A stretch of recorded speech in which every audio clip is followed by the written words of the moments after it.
Okay, will you gesticulate if I suddenly lapse in a below auditory level? I want to thank Miles Kuhn. I want to thank all the fabulous staff of this festival for inviting me here. It's my very first time, and I'm honored to be launching the Craft Talks, and I thank you all for being here today. So, Marianne Moore and the Zipper. There's a handout, actually, too. It looks like this. It's on two sides of a page, and there are two poems I'm going to be talking about. Now, I will also be projecting these on the screen as I speak, but you know, if you'd like to go back and forth, you might also want to be looking at the handout. In October of 1961, there appeared in the pages of Harper's Bazaar a prose fantasy by Marianne Moore entitled My Crow, Pluto. I had always wanted a crow, she writes, and received a mechanical one for Christmas. Then Pluto, whose rookery is in Fort Greene Park, about a block from me, adopted me. A dream come true. Pluto, Moore reports, was fanatically interested in detail and appeared to share other predilections with the poet as well, displaying decided appreciation for, and she lists these, honey, watercress, buckwheat cakes, and dehydrated alfalfa, as well as the resident typewriter and Dr. Zuli's broadcast lectures on landmarks in the evolution of the novel, Remarkable Crow. He understood me, writes Moore, and I him from the first, and supports that assertion within a series of increasingly improbable anecdotes about their domestic communication. On the facing page of the same issue of Harper's Bazaar, Pluto reigns as subject and interlocutor in a poem whose formal proposition is so extreme as to be nearly perverse. Lines of 2 syllables, sometimes a few more, stanzas of 2 lines, all of them rhymed, and oh, a monorhyme. I think of it, because of something I shall reveal later, and also because of the way it looks on the page, as Marianne Moore's Zipper poem. The teeth have to align perfectly. To Victor Hugo, of My Crow, Pluto. Of My Crow, Pluto, the true Plato, azzurro negro, green-blue rainbow. Victor Hugo, it is true, we know that the crow has wings, however pigeon-toe interned on grass we do. Adagio. As the mechanical crow in the prose narrative had the power to conjure into being an actual crow from Fort Greene Park, so the flagrant mechanics of prosody have the power to conjure into being a field of sympathetic understanding between bird and poet. Victor Hugo appears to have gained entry into this choice company as much for the felicitous syllabic and terminal vowel sound that constitute his name as for the sentiment expressed in the epigraph, which he contributes. Even when the bird is walking, we know that it has wings. Victor Hugo has done his work and is quickly dispensed with. After the adagio, agio, it means at ease or slowly. And what is it exactly that moves at such an easy pace? The bird on the grass? The bird in the air? The mind in pursuit of the bird? After the adagio, Victor Hugo, having been dispensed with, the place of second person is awarded to the crow, to whom it properly belongs. And though the stock of terminal O sounds in English quickly runs low, by a happy coincidence, bird and poet find that they share a language quite like Italian, which happens to be rich in terminal O's. And for those of us who are slow to acquire new languages, the author kindly supplies a glossary in Crow Esperanto at the bottom of her poem. Now that's on the flip side of your handout. That will also be projected at a certain point, but don't panic if there are things that confuse you. Vivo rosso, corvo, although condizionario, io parlo italiano, this pseudo-Esperanto, which, savio uccello, you speak too, my vow and motto. Botto e totto, io giuro, e questo credo, lucro e peso morto. Now, my incompetence with PowerPoint is such that all the diacritical markings have been stripped from the projection. But before you leap and take great offense, they actually appear on your handout, so you can have the poem proper there. Lucro e peso morto. Profit is a dead weight. A phrase the poet found in her Italian dictionary, as she confesses in another later prose piece written for profit. This one appeared in March of 1963 in the pages of 17 magazine, and I hope you love it as much as I do that Marianne Moore wrote for 17 magazine. It stands, this prose piece, written for, in my experience, adolescent and pre-adolescent girls hoping to become 17. The sentiment, the stance in this prose piece is explicitly moralizing.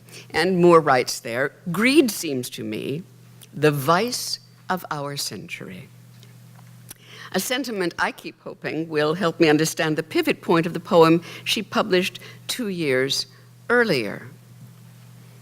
And so, dear Crow, gioiello mio, I have to let you go. A bel bosco generoso, tu tutto vagabondo, serafino uvaceo, sunto oltremarino, verecondo Plato, addio. Now, this poem is actually, I learned only this morning when I wanted to double check something and make sure I hadn't interjected a typo, has been set to music by Virgil Thompson and for solo soprano.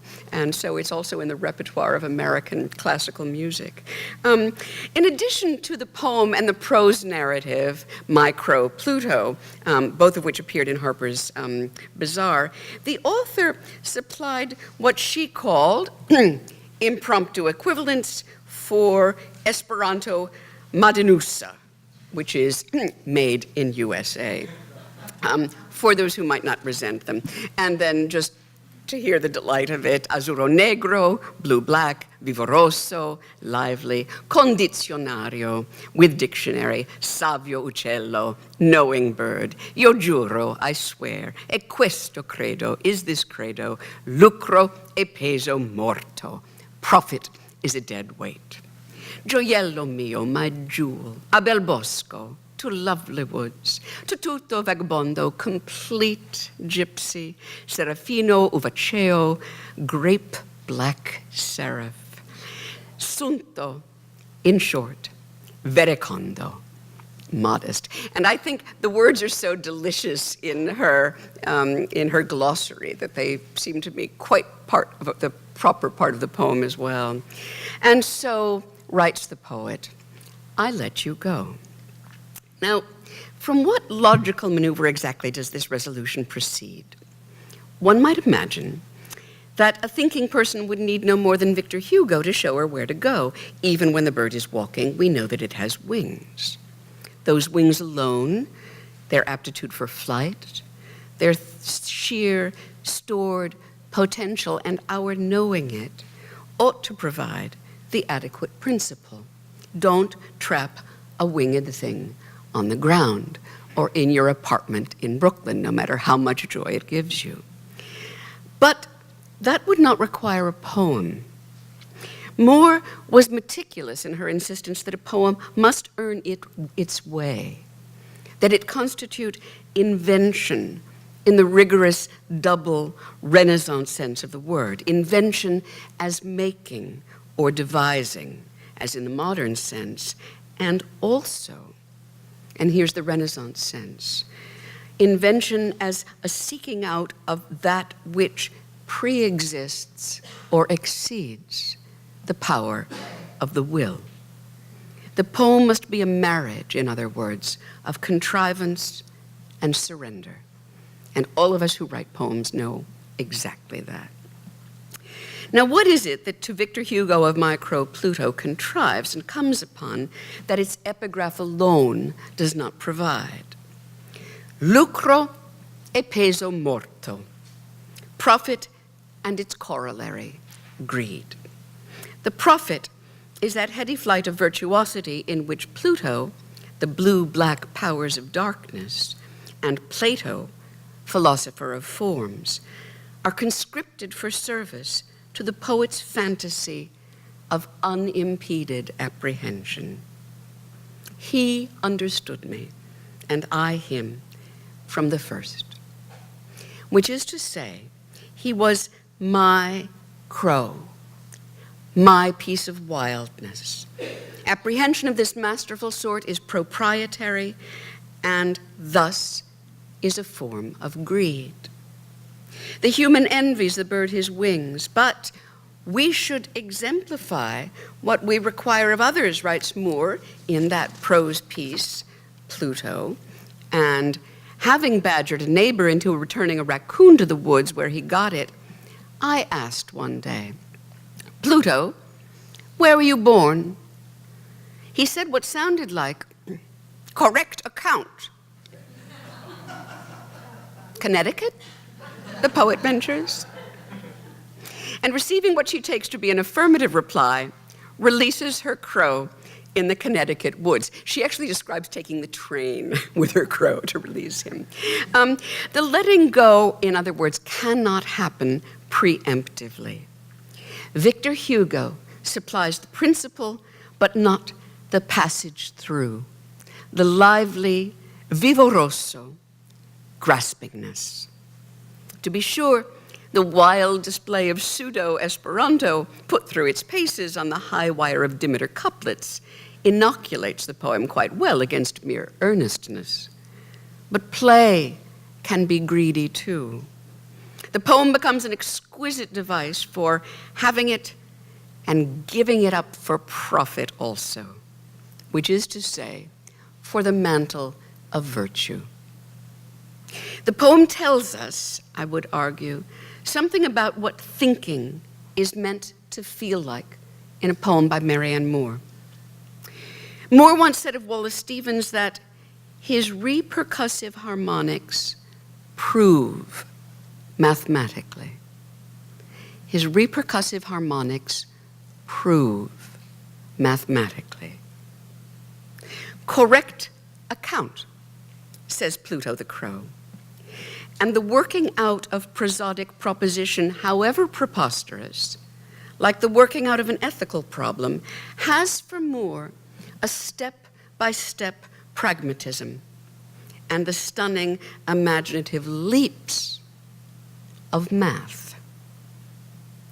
And what are worthy ends, she writes in 1963 in the magazine Essay for Teenage Girls. Two things, she answers. Knowledge made possible by an overpowering desire to possess it, which is to say greed of the allowable sort, and usefulness, like the ether mask, whose inventor, foregoing profit, refused to patent the device so that it may be available to all who needed it. This was a moral example Marianne Moore adduced. One would like, writes Moore, to have invented the zipper fastener, epoxy glue, the collapsible dustpan, figure-8 stitch closure of the hide cover of the baseball. which practical things sound very like the poetry of T.S. Eliot as described by Marianne Moore, a poetry in which, quote, concepts and images are toothed together, end quote. In an effort to escape the inadequacies of brain-bound thinking, cognitive psychologists have posited a phenomenon called distributed cognition, and the related phenomenon of extended mind, which depends on and incorporates the ongoing work of the body and or extra-organismic environment. Andy Clark, one of the leading theorists in this realm, has referred to the extended mind as a natural-born cyborg. It is our basic human nature, he writes, to annex, exploit, and incorporate non-biological stuff deep into our mental profiles. We're the animal that uses tools. Essential to this theory, in other words, is its universality. We all possess and participate in extended mind. There's a classic example of distributed cognition in this fabulous account by a man named Edward Hutchins of 18th century warship navigations. How many have read Patrick O'Brien's novels set in the Napoleonic War about magic? Oh my God, if you run. There are 20 of them. They are the most addictive things on the planet. They're so cool. But there are all these scenes where, you know, the ship is being navigated and fires are having to be kept lit so that the cannons could be set off, and it's just infinitely complicated. And Hutchins' point is infinitely more complicated than any one human mind could possibly control. So these maneuvers are too intricate and emergent to be accomplished by a single brain-bound organism. That's Hutchins' point. And in another realm, the scholar Elizabeth Tribble has proposed distributed cognition as a key to Elizabethan stage practice, where actors were required to keep a staggering number of plays in repertory with only cue scripts and schematic plots to guide them. You probably all know this, but Shakespeare's actors, they didn't get the whole play. They got their lines and a tag word that came before it. Well, that word might have come up in 17 different speeches. It was really, and they were doing an amazing repertoire. Weekly, they were learning new plays and keeping them. They may have done, Antony and Cleopatra may have been performed once, you know. And then if it was a real hit, maybe once the next week. But meanwhile, all these other plays. It's just beyond our powers to understand how these actors did it. And so Elizabeth Tribble has suggested that something like distributed cognition is the way this took place, that the organism, the performing company, was smarter than any one of us could be. John Sutton, who's a cognitive psychologist, has assembled a wonderfully cogent taxonomy of the social, technological, symbolic, and biological resources that supplement the human brain to constitute extended mind. These concepts, and all that they suggest for an expanded view of memory, pattern, and problem solving, seem to me to capture something fundamental to Marianne Moore's philosophy in action, which is to say, her poems. In earlier eras, one might have called this thinking that's larger than we are. We might have called it God. Or under a different regime, the muse. Others have called it nature. Despite her inexhaustible enchantment with nature, however, that old-fashioned name for sovereign principle doesn't quite capture Moore's invocations of system, which include what we call nature, but also include the realms of human and technological ingenuity. She does not disdain the zipper, nor geometry. Let's see. There we go. An icosahedron is a geometric figure with 20 faces, each of them an equilateral triangle, each triangle congruent with 3 others. 5 triangles meeting at each vertex of the polyhedron. These regularities and congruities make it, in Euclidean geometry, one of the 5 Platonic solids. They are magical conceptually. I shall say no more for the moment. This is the other poem on your handout.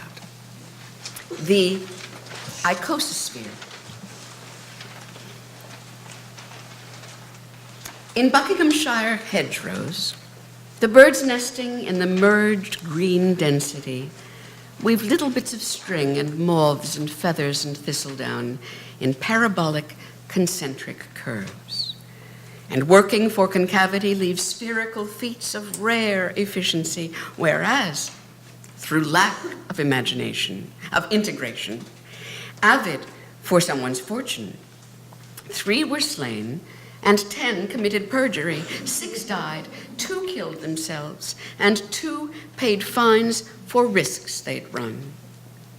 But then, there is the icososphere, in which at last we have steel cutting at its summit of economy, since 20 triangles conjoined can wrap one ball or double-rounded shell with almost no waste.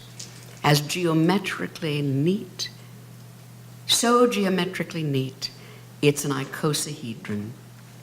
Would the engineers making one, or Mr. J.O. Jackson, tell us how the Egyptians could have set up 78-foot solid granite vertically? We should like to know how that was done. Now, when she published this poem, which I have to confess baffled me a lot on early readings, but when she published it in book form, the author kindly supplied 3 notes, which very much help. In note number 1, she attributes the quotation about Buckinghamshire hedgerows to E. McKnight Colfer, whom, doing a little more research via Google, I discover to have been an expatriate American graphic designer of eclectic idiom incorporating cubist, here may be one connection, vorticist, futurist, and presumably hedgerow influences, and most famous for a series of 140 posters he produced for the London Underground. Now, he may be more familiar to American readers who don't take the London Underground back then for this iconic cover design. He designed the book cover to Ulysses. In the second note, Marianne Moore just explains those dreadful casualties in stanza 2, the folks all sort of killing themselves and dying and paying fines and all that mayhem. She explains this as deriving from a Dickensian legal dispute among claimants for the $30 million snuff fortune of Mrs. Henrietta Edwardina Schaefer Garrett, who died intestate, as reported in the New York Times. Marianne Moore loved grabbing things from the news in the New York Times. In the third note, Moore identifies J.O. Jackson as the inventor of a brilliant new design for the assembly of steel globes, with negligible scrap loss. So it wasn't just that he devised this great way of building, more effective way of building steel globes. It was economical, rather like a poem needs to be. So 3 notes, 3 instances, and they're linked by likeness or analogy and inversion. Whereas, but then. Without the aid of calculus, and with methods very like the poet's, incorporating bits of string and moths and thistledown and excerpts from the New York Times, the bird in the hedgerow produces a spherical nest of dazzling mathematical precision. Whereas, through greed and lack of integration, aspirant heirs to a snuff fortune drop like flies. Integration is a mathematical term. Indeed, it's one of the fundamental concepts of calculus and has many practical applications, such as determining the volume of a solid or the area beneath a curve. The New York Times reported some 25,990 claimants to Mrs. Garrett's fortune. So let's see quickly, those of you who are good with numbers. 30 million divided by 25,990 times X, because there must have been lawyers, minus 3, minus 10, minus 6, minus 2 times 2, those who drop like flies. Considerable waste. But then, the ingenious solution to a vexing engineering problem, a method for assembling spheres from flat-cut polyhedrons. Why 20-sided? Why the icosahedron? Wouldn't 120 be more precise, less waste? But no, because 20 equilateral triangles represents the greatest number of regular sides geometrically possible for a solid. That's it. That's the upper limit. That's why it's the 5th Platonic solid. The icosahedron represents the outer limit of Platonic forms. There's Plato again. I do not think Marianne Moore meant any disrespect to Mr. J.O. Jackson when she posed her question in the poems about the Egyptians. It wasn't, oh, you people are so full of yourselves, look what the ancients did. No, she values designers and engineers. She was a modern woman. Nor is she a skeptic about progress. She celebrates the zipper and the ether mask. Her faith in the worthy products of modern brain-bound ingenuity is only exceeded by her faith, her rapturous faith, in the workings of extended mind. The icososphere is wonderful precisely because it is of a piece with the bird's nest and the lost contrivances of ancient Egyptian engineers. The bird is knowing, sablo, too. And gene by gene, generation by generation, enacts a knowing that is larger than itself.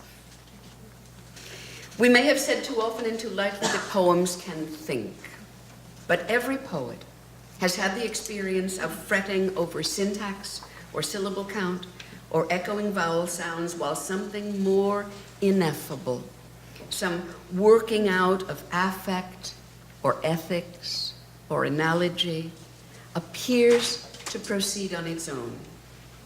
The Renaissance had it right about invention. The trailblazer is always a follower, too.